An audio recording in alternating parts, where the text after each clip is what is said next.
Welcome back, dudes, to another video. My name is Rob, this is Sarah, and in this video we are going to build a deck and a porch on our off-grid shed workshop hangout space.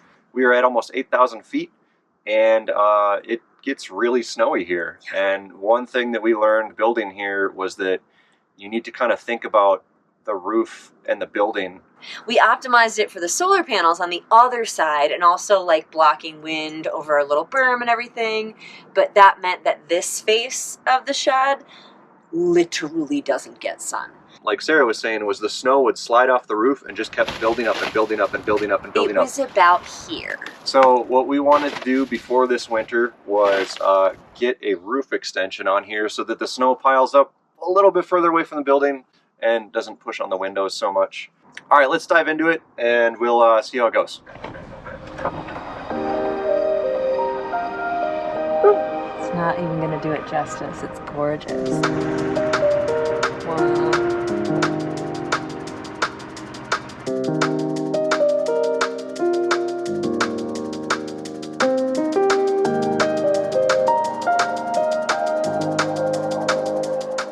We have a bunch of lumber and a bunch of brackets and no idea what we're doing. And a bunch of rain. Yep.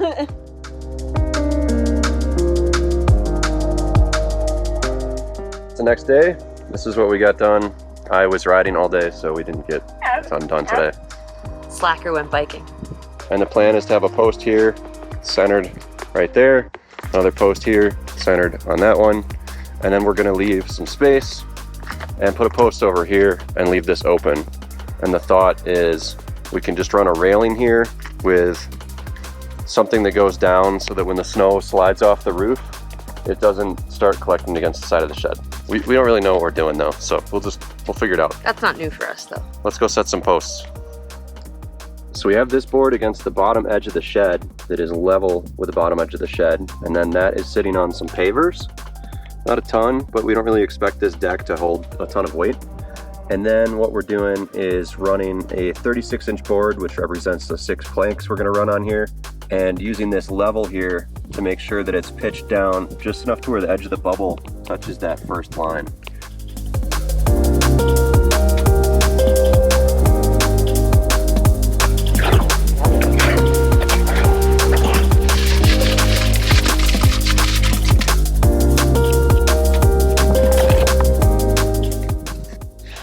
There you go, Sarah.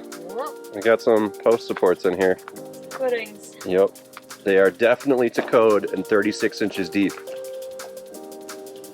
So it's the next day. Concrete has set. Vanna, pull that up off the thing, get it vertical. So what we're gonna need to do now is figure out where we're gonna cut this thing, and then we're gonna temporarily set these up in a vertical position just to get the top done, and then we're gonna frame the bottom. So we're gonna do the top part first here. I didn't know that. I'm learning as we go. So we're just gonna put up this ledger board against the front of the shed here, and then we're gonna do the rest of this stuff, right? Sure. I don't know. We don't know what we're doing, but we'll figure it out. It's gonna work. It's gonna work.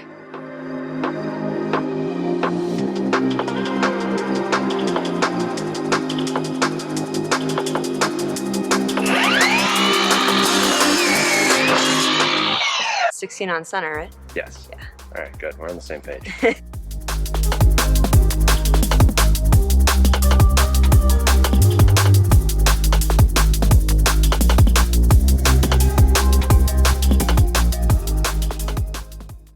Look at that, boys.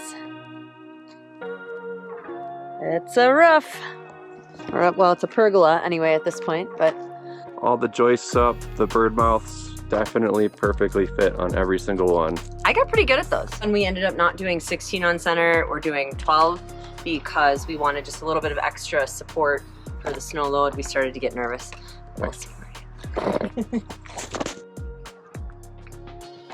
We used the string tacked on either end and then eventually in the middle to make sure that everything was the same width away from the shed and same height and everything, and so it should be like pretty good. We're gonna get some plywood and the roofing metal tomorrow, and now we're gonna start working on the deck.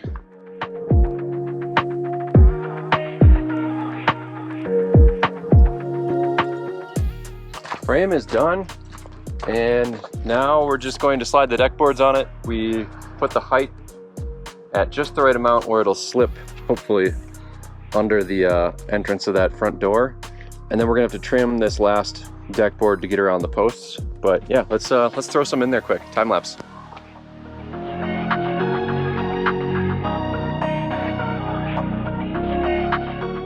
So what do you think, Sarah? It's a deck.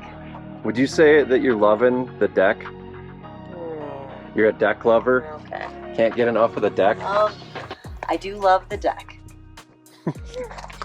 All we need now is a roof, which was the whole point. Yeah, I don't know why we did all this.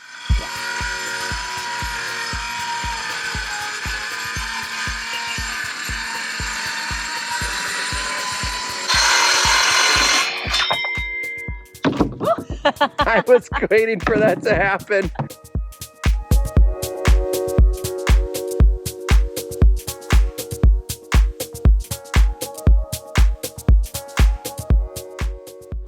All right, so now we're gonna cut the roof sheet metal. So all I did was flip the blade around backwards on the circ saw, and we're just gonna try that. I don't know, that's what the internet said works, so we're gonna give it a shot.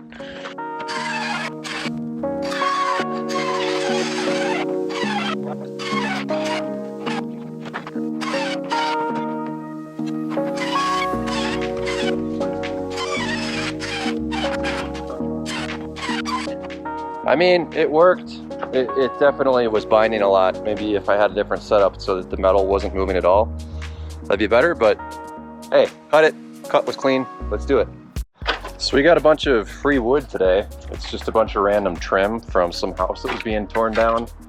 And we're gonna use this stuff as a fascia board on this roof extension. Sarah's cleaning it up with a utility blade, but yeah, we're gonna nail that up quick, and then we're gonna put on the drip edge and then the roofing.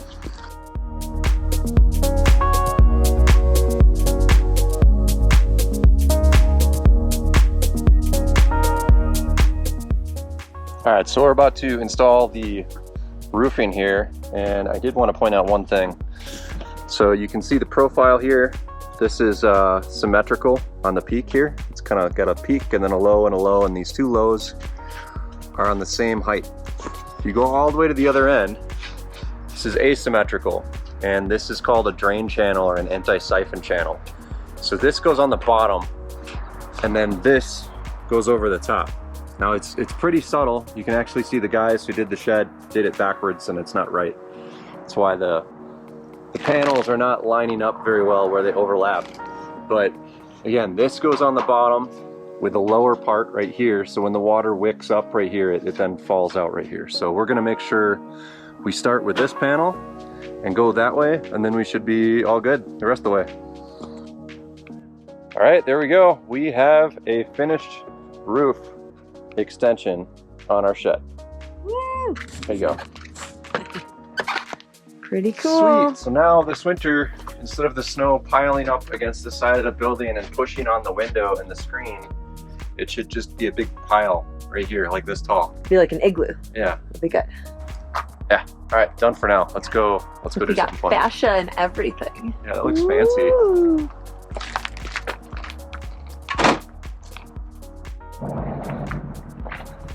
Finished product. Look at this. Woo! So Look at this deck, boys. we reinforced the hell out of it, and hopefully it should survive. What was your favorite part about this project, Sarah? Sitting here on the deck. This is our first piece of level ground on this property that's outdoor. Just so you know, everything else is rocks. So that's, I think, why she likes it so much.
Sarah? What did you think it was gonna be?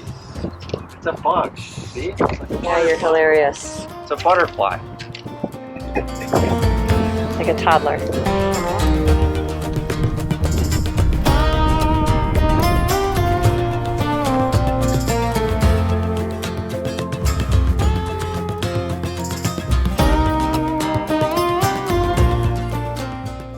All right, what do you think, Sarah? That's pretty cool.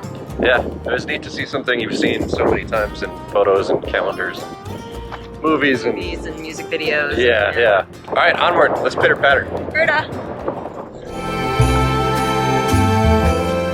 We are in Santa Fe, downtown, looking for something. We don't know what we're doing yet. Need to kill some time. All right, a few hours later, we made it. So we're gonna head to our place and see if we have any mouse infestations, or we saw this last night, 11:45. He was looking for some picnic baskets. That's a big chunky butt.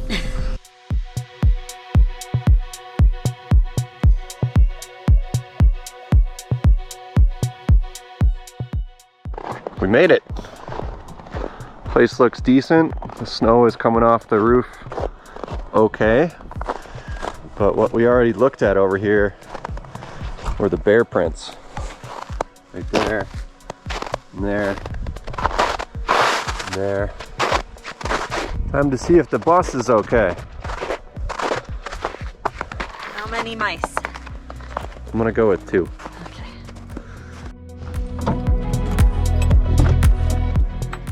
It is a beautiful day and it's fully sunny, but for some reason this solar system has not been charging for 4 days, completely stopped. And I had a bunch of issues with this thing last winter.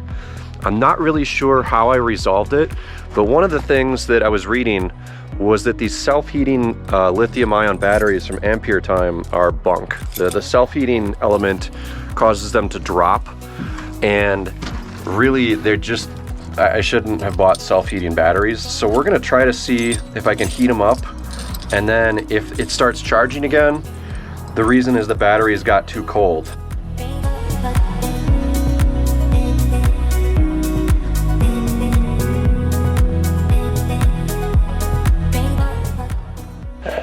So we get the heat vent blowing right into the boot bags to defrost those things, right, Lex?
Turned around as we were driving by. Initially saw this smashed RV, but then look at that XJ6. Ooh, she's looking rough.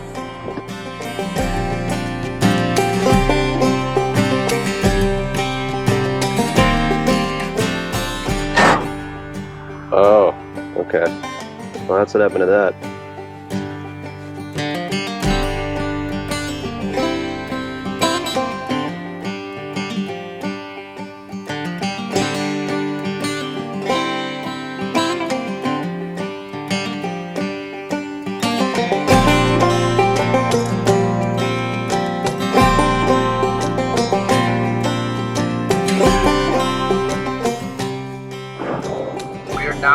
Nebraska, where the weather changed from awesome to extremely foggy and shitty. Sarah, are you surprised? Yay, Nebraska! Can't see anything. It's okay, because I don't want to see any of you anyway. Fuck you, Nebraska! We made it through Nebraska. Thank God.